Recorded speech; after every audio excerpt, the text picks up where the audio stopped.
রাজার ঘরে ছোট রানী এলো পদ্মাবতী, রানী পদ্মাবতী। রাজার আরো 6টি রানীর ছিল না সন্তান, পদ্মাবতীর কোলালোতে মিলল সমাধান। বছর যেতে জন্ম নিল 7 ছেলে 1 মেয়ে, হয় খুশির আকাশ হঠাৎ কালো মেঘে গেল ছেয়ে। হিংসেতে যায় জ্বলে পুড়ে বাকি 6টি রানী, যুক্তি করে ঘটায় ওরা 7 কুমারের হানি। সুযোগ মতো 7 ছেলেকে মাটিতে দেয় পুঁতে, বাঁচে একা পারুল, ওরা পায় না তাকে ছুতে।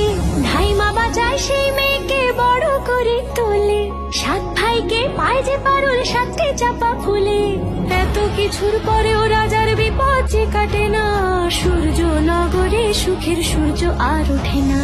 হিংসা বিবাদ বিচ্ছেদ আর প্রেমের কাহিনীতে পারুল বোন কি পারবে 7 ভাই চম্পাকে জাগাতে।